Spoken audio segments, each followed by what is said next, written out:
G'day guys, welcome to Scotch Down Under. I'm Ken. I'm Carly. And I'm the cue ball. And since we all like Glenmorangie, let's have some Glenmorangie Lasanta. Okay. Righty-ho.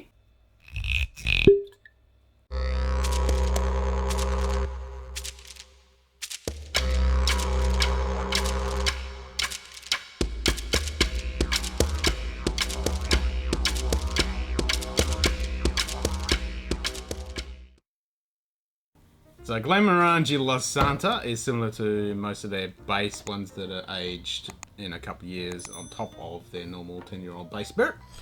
And this one is sherry, but it is PX and Oloroso, so both casks of sherry. Mm. And it's the original casking of the normal 10 is done in American oak. And this one is rumoured to be chill filled. It doesn't say it on anywhere in the packaging. But most of the websites do say that it is chill filtered. So whether it's got light filtering, no, but it's definitely got some colour because it doesn't say anything about colouring.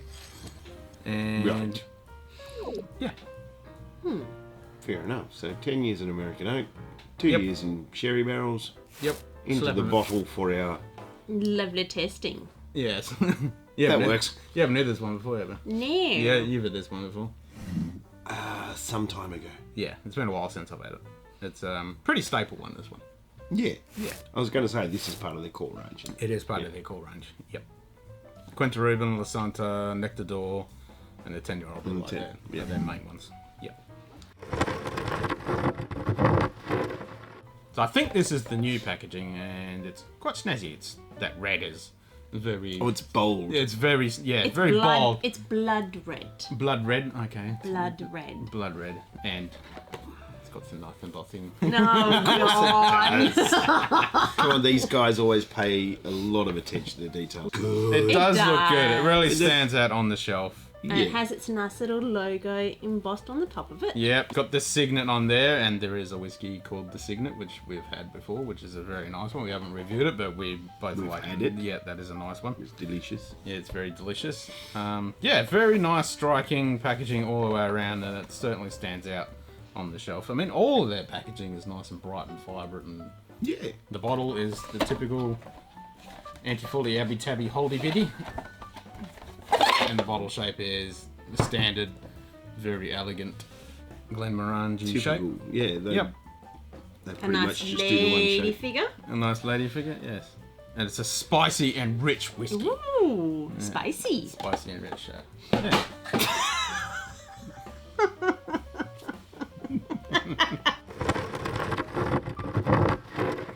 Shall we shove our nose into this glass and have a sniff?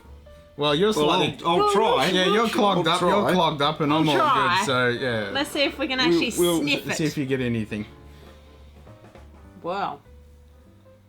Oh, I forgot to mention this is 43%. I was going to say 43. That's one advantage in being bunged up. I'm definitely not getting a lot of ethanol. in It's that. not burning. No, it's not. Ooh, I smell lots of spices. Got some spices. Spice. Yeah. Yeah, There's something floral there as well. definitely. Yeah. Kind of rose petally. Potpourri-ish. Yeah. Potpourri. Little bit of potpourri. Potpourri. Dried potpourri, not fresh. Yes. Yeah, dried Yeah. one. Yeah. I had I'm thinking more dried fruit rather than citrus. Yeah, that's what I was thinking. The same with the But it potpourri. is, it is a little citrusy, but It I'm you know what it more... smells like? My marinated fruit I opened the other day to make your fruit cake. Well, it is sherry. You're definitely going to have all the fruit characteristics, dark fruits. Yep. Yeah, it definitely has those typical... It's not a super sherry, but there is those dark, typical sherry notes. Dried fruit. Yeah, that spice in there. Sun-dried grapes. Sun-dried grapes, as Scotty would say, yeah. There's a bit of Hint of chocolate. dark chocolate. No, just a hint of chocolate. Ooh, that was a fresh ginger. Like, super fresh. Very, very pleasant nose, though. It is. I just got a big... I was getting something fresh and effervescent, but it was like a big, fresh ginger, like, just chopped into a ginger and shoved it right in your nose. I'll take your word for that. Yeah. Yeah, it's a fresh ginger note in there.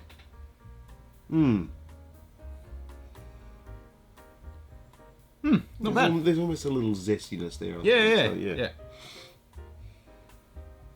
yeah. Baked apple smell? Yeah, baked apple with the spicy bits. Yeah. Baked apple. You know how you have baked green apples with your sultanas. I was going to say, it's definitely got sultanas in there. Yeah. Your spices on, and your Yeah, cinnamon bit of on cinnamon top. on top, yeah, because I was So it going to say smells before like- it was like a And then a bacon bit of spice, cinnamon type. Caramelisation. Yeah, caramelised, yeah.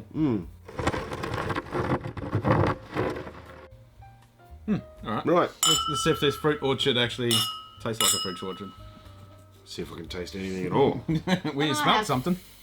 Floaties in mine. You don't have floaties, just the light reflection. New hope. Yeah. If it isn't, it's just free meat. Great source of protein, insects.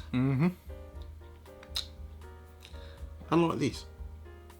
Not much protein in whiskey. Well, that's a big smack of spice down the throat. A little bit of spice on the swallow. Bit Yep. of spice and heat initially. But it falls off quite quickly. It falls off, and I'm getting a nice soft sweetness on the tip of the tongue. Decent mouthfeel. It's not too full. It's not too thin. And there's a good long finish of those dark, dried raisins. Not the dried grapes. a good dried raisin. I mean, it could just be that I'm, my palate's Bunged still up. not quite fully there, but it's the sherry is quite subtle, which means that pleasantness of the basic Glenmorangie is still coming through there. So it's a nice balance. Yeah, it's not an overpowering, like really strong. Because the PS can be quite dry, and the Oloroso can be over sweetly. This is nicely balanced. Get a taste of cardamom. Cardamom. Well, I was thinking baking spices before, but Or like mixed spice, like your nutmeg and... yeah, I was getting that on the Yeah. nose. Not too much on the Cinnamon. palate. There's more fruity, dark fruits on the palate. Yeah. Good finish though. It hangs around. There's a nice little bit of oak just lingering in the distance, but quite sippable.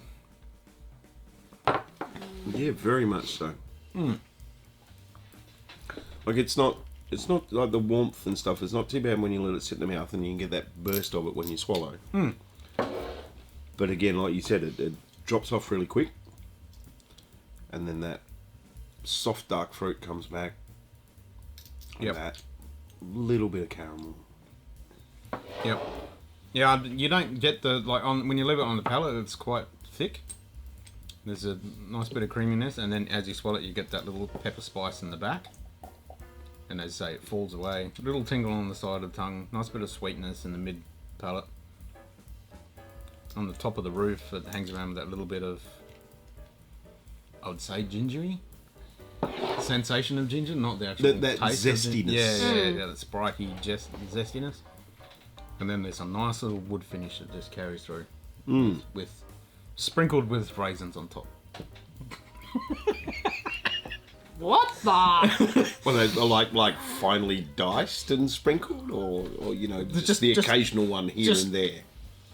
Bit of this. Yeah, so a nice. a bit of lovely decorated. Yeah, it's not a heavy charred stave, just a nicely toasted stave, and then you just sprinkled a few little bits of raisin on top. Oh hell! I'm getting more of the spice now. I got a real orangey smell. Yeah, I can get some zest. More of the citrus, more of the spice. The dark fruits have dropped off a little. Yep. Yeah, real orangey, tangerine, Yeah, tangerine, that's a good one. and the chocolate's died down. Yeah, that wood and the sherry notes of like you say, it's a lot So more. I'd say it's more of the actual cocoa rather than the chocolate. So like a Cacao. drinking a raw powder. chocolate, really. Yeah. Okay, like drink- cacao. Cacao drinking Yeah. powder stuff.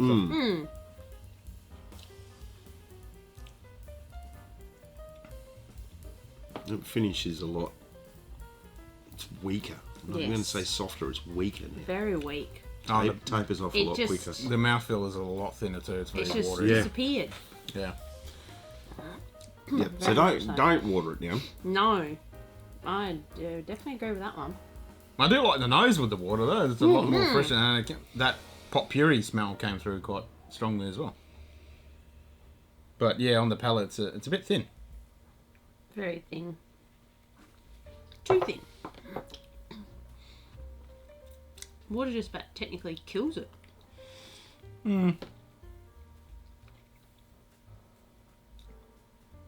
Yeah, Could be literally just a drop or two could work. I think Yeah. a very small amount, and that Just to open that nose up a little more. yeah, and that pepper actually pops through, burst. It's a bit harsher on the back of the palate there as It's well. more like not your black pepper, it's more white pepper. Yes, Because your white yeah, pepper yeah. is very strong and very Yeah, this is smack in your face. This is definitely a white pepper. Yeah. There I you go. concur. Yes, I also concur. Not disgusting by any means. no, definitely it's- not. It's Glenmorangie, It's Glenmorangie, yep. so it's good. Glenmorangie, like whatever you want to Glen- say. Glenmorangie. Orangey. Yeah, Glenmorangie. Glen Orangey. Yeah, orangey. Glen Orangey. Yeah, it's one of those staple of the Glenmo range, and it's a good sherry to have on your shelf if you want a nice, easy. Because it's PX a Oloroso. soft cherry. It's a nice soft one. It's not overpowering. It's not a big punchy one. It's one you could sit around after dinner and just slightly sip. Almost dessert-ish. Yeah. Yep. Without being over sweet or over tannic. It's not bad. So, how much would you pay for this? I think it's about 110, 120. $100. It's around $100 mark. Yeah, there you go. Yep. Did you remember when we bought it? Because I forgot. I had to Google it. I think it was about. It was under $100 when we got it. Yeah, I think it was 100. Usually the core range of the Glenmos are around 100, 110. You can Yeah. find this a little bit cheaper if you shop around and it's on special and stuff, but hovering around the $100 mark, which isn't too bad for a 43%. Still pretty reasonable. Yeah. Yep. And a very pleasant dram. Yes, very much so. Now Well, you've then tried that's, it. That's Oh, you've killed yours. that's the beauty of Glenmorangie Would you like some range, more? though, is that there's something for all tastes there. Yes. Yeah. Very much so. You know, because you've got your basic classic Space Hide in the 10, and you've got your different cask finishes and quirky stuff. And the best thing about these, like I said earlier, these are all using the 10 as the base. Yeah. And then finishing. I mean, for me, it's one of those ones that, as far as some of the more commonly recognised brands go, Yep. yeah, definitely have a Glenmo in your collection. Oh, for sure. I mean, I always recommend to people to grab a Glenmo. They're always good value. They're a good dram. And they're a good stepping off point to delve in further. If you Yeah. like the port, or if you like the sherry, or the Sultan, or whatever range of one you get, they're a good intro, a good example of how that can be finished. Yeah. And then you can dive in further if you like that kind of range. I must admit, the Nectar Door is my The favourite Nectar out of the is range. definitely a good one. Yep. So, But that's another one I've been meaning to get on the shelf. So, out of 10? 8. 8? An 8. So you're not that much of a fan of it? Oh, I'm a fan of it, but 8's decent enough. Alright, 8, that's decent enough. see, I'm 8.5 in my head, because there's that factor of you can't really sort of explore it much with some water, and I don't think temperature's going to do much with it either. But I like the softness and the subtleness of the PX and the Oloroso. Yeah. So, yeah. Yeah. 8.5 for me. Yeah, I'd be around 8 1/4, 8.5-ish myself. for that exact reason as well. It's not a sherry bomb. I mean, if you know, there's quite a few distilleries out there that do some really powerful sherry bombs. Yes. But they can be too much for somebody who hasn't tried that before. Yeah. This is a good one to have, like you say, after dinner. If you don't want to think about it, you just want something nice and almost like what you do if you're going to have a port kind of thing. Yeah, but also it's a good one for a step back. If you're normally drinking big punchy sherry bombs, big bold ones. Yep. Something that's nice and soft and subtle is a good change now and then. Yep. This one, and if you want to go into the sherry for the night and you want to kick off, this is the one to get your palate started, ready to go. Yeah, definitely get you warmed up because that subtlety, Yeah. with that subtlety, you're hunting for it more. Yeah, and it does have, without the water, it does have a good finish. Yes. It does Absolutely. hang around. It's nice and nice sprinkled stove of raisins. And that lovely little hint of spice in there is good. Yeah, nice bit of spice in there as well. So yeah, Cool. we'll have to get the Nectar d'Or and review that one next. Oh, yeah. Oh, yeah. Yeah, and then that G-Tac too is pretty good, and the Signet. Here we go. More to the collection. And then there's the other one, and the Winter, and Yeah. yeah, there's a few. All right, so we'll go to sort that out, and we'll see you next time. So until next time, have a good one.